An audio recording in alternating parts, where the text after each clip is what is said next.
Salut tout le monde, bienvenue sur la chaîne Ricky Fighters, les amis, c'est parti pour la review du chapitre 104 de Dragon Ball Super. Les amis, oui, regardez ce smile, ça fait plaisir parce que franchement, on n'a pas eu de chapitre depuis un bon moment. Alors oui, c'est un chapitre de paix, on va pas se mentir. Oui, c'est un chapitre un peu, on peut s'en passer, on va pas se mentir aussi. Mais franchement, ça fait plaisir, ça fait du beau moqueur, les amis. Oui, on retrouve du Dragon Ball Super. Et franchement, les dessins, je vous l'ai déjà dit quand j'ai fait la vidéo concernant les premières images, mais c'est vraiment de toute beauté. Toyotaro, tu as fait du travail remarquable. C'est vraiment un bel hommage, et je le redis une fois de plus, pour Akira Toriyama, paix à son âme, parce que voilà, là, on arrive sur la date d'anniversaire de sa mort. Donc honnêtement, ça nous touche bien sûr à notre petit cœur. Et puis voilà, quand on voit tout ce travail qui a été effectué de la part de Toyotaro, on peut se dire que franchement, là c'est beau, c'est magnifique. Et surtout, les amis, c'est quoi? C'est que Toyotaro, on voit que c'est un passionné, clairement. Il nous a mis des petits clins d'œil par-ci par-là. Ça, je l'avais déjà cité quand j'avais fait la vidéo des premières images, bien entendu. Mais aussi, eh bien franchement, il nous a pris au dépourvu. Voilà, cette révélation sur qui est Klingod, c'est juste splendide. Revenons un peu là-dessus. Oui, c'est Gohan. Oui, Gohan était là, il était présent. C'est lui qui a pris la place de l'acteur, un acteur qui aurait dû tourner le film donc, de Klingod. Mais le pauvre, il n'a pas pu. Donc Gohan a pris la place, voilà, par la demande de Mister Satan. Donc ça, déjà, ça fait plaisir. Mais surtout, ah ben, il a fait la morale à Trunks, puisqu'il connaît Trunks. C'est Gohan, le Klingod, bien entendu. Donc s'il connaît Trunks, eh ben, il lui dit non, cache tes pouvoirs, n'en parle pas. Fais attention, le secret survivra. Vous m'avez compris, les amis. Donc Trunks avait donné déjà un petit coup de coude comme ça à un brigand, ils étaient plusieurs. Voilà, vouloir foutre un petit peu leur, alors je le dis tout haut, leur merde, hein, dans ce petit ton de film, de préparation, de mise en place, de mise en scène, tout ça. Donc voilà, ce n'est pas gentil. Et heureusement, Trunks n'a fait que donner un petit coup de coude assez discret. Voilà, Klingod version Gohan est arrivé. Il a défendu la veuve et l'orphelin, les amis. Il a mis au tapis tout le monde. Lui, il est masqué. Et voilà, il connaît un petit peu son rôle. C'est un super-héros, les amis. Rappelons quand même que Gohan était lui-même déjà un super-héros en étant Great Saiyaman. Donc c'est du bon Gohan. C'est du Gohan comme on l'aime. Et surtout, il nous a fait quelques attaques qui font plaisir. Voilà, il était vraiment pris dans son rôle d'acteur, mais complètement. Et ça, c'était cool, c'était drôle. Un Gohan qui nous fait du aqua slash, du truc par-ci par-là, c'était splendide. Et surtout, les amis, la petite valve comme ça d'eau là, vous savez, que les pompiers utilisent. Gohan, hop, il l'a fait jaillir. Ça, c'était beau. Et là, Gohan a tourné tout autour. Ça fait une sorte de cyclones, les amis. Un cyclone.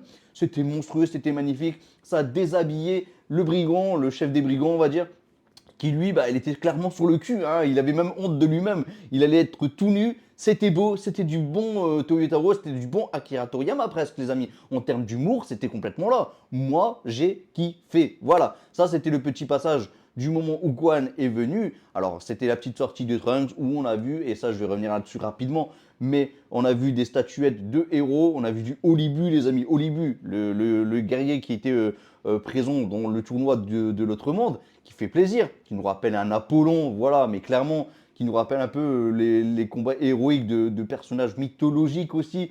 Franchement, c'est classe, c'est génial, c'est bien exécuté. Après Caterpillar, voilà que maintenant on nous canonise le petit Olibu. Olibu, c'est magnifique, franchement, et je sens qu'on va avoir toute la team, les amis. On a Olibu, on a Caterpillar, on a encore Pupi qui avait voilà, sa planète qui était présent dans l'arc Moro. Le Paul Kwan, ben franchement, Paul Kwan, c'est l'un des suivants, c'est l'un des prochains, les amis. On l'aura, le Paul Kwan, ne vous inquiétez pas. Tôt ou tard, on aura une tribu, une planète avec peut-être des personnes qui nous rappellent Paul Kwan, Pai Kwan, les amis, tout simplement. Donc franchement, j'ai hâte de voir tout ça, vraiment. Et donc du coup, Gohan qui a fait la morale à Trunks, donc là, ça lui a donné envie lui-même de devenir un super-héros. Donc voilà, Gohan qui lui a expliqué ce que t'es un héros, voilà. Non, qu'est-ce que tu veux, qu'est-ce que tu veux faire? Est-ce que tu as des personnes qui sont chères à ton cœur, tout ça? Bref, c'est du bon Gohan. Et derrière, là, la mise en scène, ensuite que Gohan il enlève son masque, c'était de toute beauté. Avec le fait que quoi? Que finalement Gohan a camouflé sa voix. Donc ça, c'est juste magistral. Grâce à qui? À l'équipe de Bulma, tout ça, voilà, qui ont pu faire un beau petit déguisement. Donc franchement, c'était grandiose, c'était magnifique. Maintenant, il y en a certains qui m'ont cité, et je suis d'accord avec eux, il n'y a pas de problème là-dessus. Voilà, c'est des personnes en plus que je respecte, que j'adore. Donc ils m'ont dit, ouais, mais c'est pas normal que Trunks n'a pas ressenti le ki de Gohan en version Klingod. Je suis assez d'accord. Maintenant, attention, on peut ne pas être content, mais Est-ce que c'est dire que c'est une incohérence? Là, je vais vous expliquer un peu pourquoi je ne pense pas qu'on pourrait considérer que c'est une incohérence.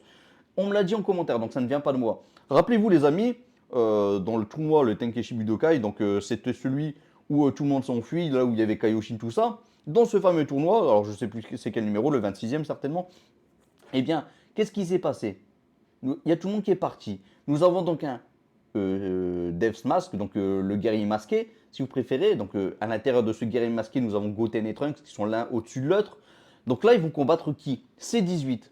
C18, au départ, elle n'a pas ressenti, elle n'a pas remarqué que c'était Goten et Trunks. Et pourtant, il lui aura fallu, il lui a fallu attendre un bon petit moment pour comprendre que c'était ces deux garnements. Et encore, il a fallu avoir quelques indices par-ci par-là, les amis, hein.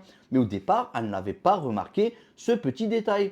Donc voilà, vous avez vu que même dans Dragon Ball Z, ils ont déjà fait la chose. Alors, est-ce que c'était une incohérence dans Dragon Ball Z? Non, c'était tellement bien fait qu'il n'y avait pas de souci. Là, pareil, je trouve quand même que c'était assez bien exécuté. Pourquoi? Parce que Gohan, finalement, il combat qui? Des simples minables. Donc, bam, bam, bam, des petits humains et qui déblaye, qui met au tapis. Donc, pourquoi doit-il déployer du ki? Il n'a pas besoin de déployer du ki contre des petits minables comme eux. Pour lui, c'est du menu fretin. Vous avez vu le Purunga dans Dragon Ball Daima qui a balancé Goma? Bah, c'est un peu ça hein, pour Gohan. Bing, petite pichenette, on n'en parle plus, quoi, ces petits minables. Bien sûr, il nous a fait une belle petite démonstration de son talent en tant que super-héros. Mais c'est du Gohan, c'est du bon Gohan. Bref, vous l'avez compris, pour moi, il n'y a pas d'incohérence. Après, c'est vrai que dans le film Dragon Ball Super Super Héros, Gohan n'avait pas ressenti le ki de Piccolo, donc il n'a même pas remarqué que c'était Piccolo qui était déguisé en soldat dans le film Dragon Ball Super Super Héros. Et pourtant, Pan, elle qui a vu Piccolo en soldat, elle a remarqué que c'était Piccolo, elle l'a compris. Donc, on est quoi? On est avant ce passage-là. Le Gohan lui-même qui ne tilte pas les trucs. Gohan qui n'est pas à niveau, mais vous allez me dire, oui, mais là, c'est pas Gohan, c'est Goten et Trunks. Mais Goten et Trunks, alors, peut-être que je me trompe, et là, vous allez peut-être me clasher en commentaire, les amis, mais Goten et Trunks sont moins forts que Gohan. Ils ne s'entraînent pas non plus, ces deux-là, ces deux petits garnements. Ils vont à l'école tranquillement, voilà, c'est la paix, tout est calme, tout est bien qui continue bien, hein, les amis. Donc oui, bien sûr, ils ont des papas super héroïques, un Goku, un Vegeta. Donc ils n'ont pas besoin de s'entraîner, ces petits garnements. Donc vous l'avez compris, si Gohan n'a pas ressenti le ki de Piccolo, je ne vois pas pourquoi Goten et Trunks ne pourraient pas avoir aussi le même problème. Voilà là où je veux en venir, les amis. Bref, c'était le petit point critique, le petit point. Il fallait que je réponde aussi à cette question, à ce petit passage et cette critique. Donc là, c'est fait. Euh, Maintenant, on a eu des choses aussi sympas. C'est quoi? Les petits dialogues que l'on a eu chez Mister Satan, voilà, ça faisait plaisir. On a une Videl qui est là en tant que maman, qui est présente, voilà, il y a la petite panne qui existe, hein. Il n'y a pas de souci là-dessus. Mais surtout, on voit dans le petit dojo de karaté qu'il y a des élèves de Mister Satan, les amis. Ce n'est pas n'importe qui, bien entendu. C'est les deux petits garnements qui avaient perdu contre Goten et Trunks. Alors, j'ai pas l'impression qu'ils ont grandi. Alors peut-être que Toyotaro a utilisé le même visuel de eux quand ils étaient plus petits, mais normalement ils étaient plus grands que Goten et Trunks. Mais après c'est vrai que Goten et Trunks, eux, ils grandissent d'un coup. Voilà, ils ont une poussée de croissance d'un coup. Donc peut-être que finalement, eux qui étaient plus petits, ils ont grandi d'une façon beaucoup plus grande que ces deux garnements. Et voilà, peut-être qu'ils ont le même âge finalement. Après c'est vrai que normalement ils étaient déjà plus grands. Voilà, les petits, les petits fistons des demoiselles là, de la dame, enfin de la dame qui avait mis ces deux enfants dans le tournoi. Donc voilà, ils ont été complètement ridiculisés. La grosse madame, bah, il faut être honnête, hein, franchement, elle s'en est mordu les lèvres, hein, tellement elle était enragée de voir ses deux fils aussi lamentables. Bref, ça c'était dans le tournoi. Et là, on les retrouve, ils sont là en tant qu'élèves. Ça fait plaisir, voilà, c'est des petits clins d'œil comme ça, par-ci par-là. Mais il y en a beaucoup dans ce chapitre. Et c'est des petits passages qui font vraiment kiffer ce chapitre. Alors, c'est pas un chapitre exceptionnel, bien entendu. Mais voir que finalement, Clean God, ce n'est pas un simple minable, c'est pas un simple personnage qui est présent dans un film. Alors oui, si c'est le cas, mais Gohan a fait une apparition qui a donné l'envie à Saiyaman, à Goten et Trunks de devenir Saiyaman X1 et X2. Goten lui était déjà aux anges, lui il était déjà clairement en tant que fan, mais Trunks lui, bon il y avait voilà, quelques petits a priori, mais avoir vu Gohan en tant que Clean God, donc avoir vu Clean God à l'œuvre, ça lui a vraiment donné cette envie. Maintenant, il s'est inspiré aussi du Great Saiyaman, les amis. Great Saiyaman que l'on a vu aussi en tant que statue. On a vu aussi Mister Satan, Goku en version Kid Goku. Voilà, à l'époque où il avait sauvé le monde contre Piccolo, Daimao. Et donc Goten et Trunks, bah clairement, ils ont demandé, voilà le petit dialogue, ils se sont dit, comment il s'appelait déjà Gohan en tant que super-héros? Goet Saiyaman. Ah, Saiyaman, oui, ça sonne bien, ça sonne très bien. Et ben écoute, moi je vais appeler Saiyaman X1, je suis plus âgé que toi, donc t'as pas le choix Goten. Et toi Goten, je vais t'appeler Saiyaman X2. Donc voilà, franchement, la naissance de deux héros, Goten et Trunks, la relève les amis, la relève des super-héros, elle est là. Deux super-héros qui nous font plaisir. Maintenant, j'espère voir autre chose que de voir des super-héros prochainement, parce que voilà, je pense qu'on a fait un petit peu le tour. Mais des petits moments comme ça de paix, je trouve que ça fait toujours plaisir et que c'est toujours bien amené. Là, de la part de Toyotaro, je trouve qu'il maîtrise vraiment son sujet. Alors, bien entendu, il a eu beaucoup de temps pour créer ce chapitre, mais là, vraiment, voilà, je n'y trouve vraiment aucun problème dans tout ce qui a été fait. Même le petit point que je vous ai cité, comme quoi vous m'avez cité en commentaire, moi, j'ai aucun problème là-dessus. Sachant que vraiment, pour moi, c'est limite un détail finalement. Voilà. Bref, pour revenir un petit peu sur Goten et Trunks, bah finalement, ils vont finir comment ces deux-là?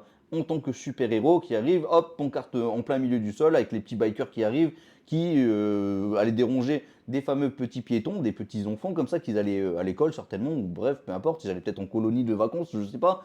Mais voilà, Goten et Trunks en tant que Saiyaman X1, ils commencent enfin leur petit boulot de super-héros. Et ça, c'est beau. Et To Be continue, les amis. Et moi, j'ai foi en Toyotaro. Je sens qu'il va revenir en force, qu'on va l'avoir là cette année, qu'il va revenir avec un scénario, avec un arc digne de ce nom, avec peut-être un Black Frieza. Ça, c'est ce que l'on attend tous. Et oui, Black Frieza sera certainement voilà, en place pour pouvoir mettre des plombs machiavéliques en route. Je sais pas. Peut-être que ce sera pas forcément lui le méchant. On verra ce que ça va donner tout ça.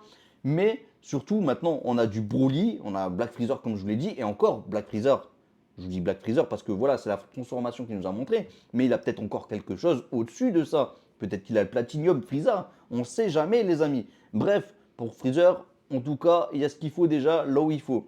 Mais nous avons Broly maintenant qui sait un peu se contrôler.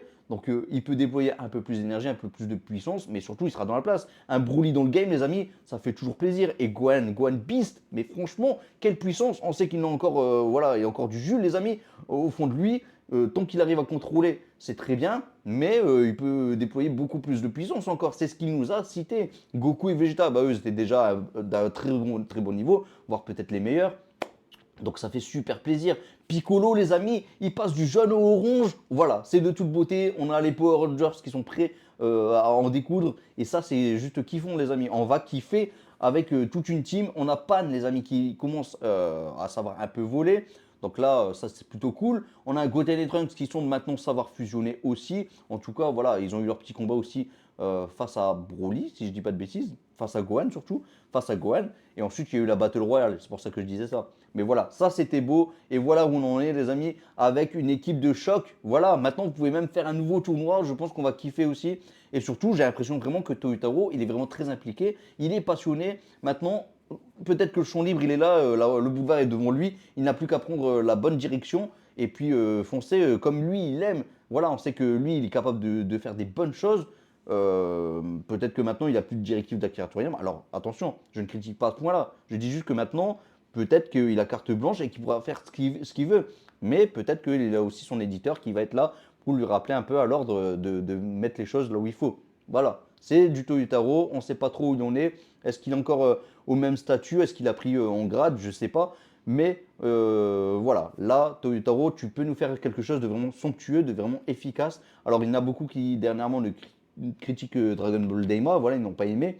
Voilà, moi j'aime, il n'y a pas de problème. Maintenant, on peut déplorer le fait qu'il y a beaucoup de fanservice et un peu trop de fanservice. Et je peux comprendre, voilà, je peux vous comprendre. Maintenant, moi j'adore et surtout, on se retrouve au prochain épisode, l'épisode numéro 19 de Dragon Ball Daima. On va faire la petite review tranquille. Et le lendemain, donc le samedi, vers 2h30, les amis, eh bien, il y a un live. Donc venez nombreux, vous êtes tous la bienvenue, que ce soit en vocal ou sur le chat. Voilà, je pense que j'ai fait un peu le tour de ce que je vais faire prochainement. Et surtout, bah, il y a d'autres vidéos qui vont sortir. Une vidéo sur qui est le plus fort entre Gohan face à Goku SCJ3, entre le Genki Dama face à Kid Buu. Oui, oui, oui, les amis, il y a du Genki Dama face à Kid Buu. Pourquoi? Parce qu'il y a eu ce fameux débat qui a été fait en live dernièrement sur une chaîne. Je ne vais pas citer la chaîne.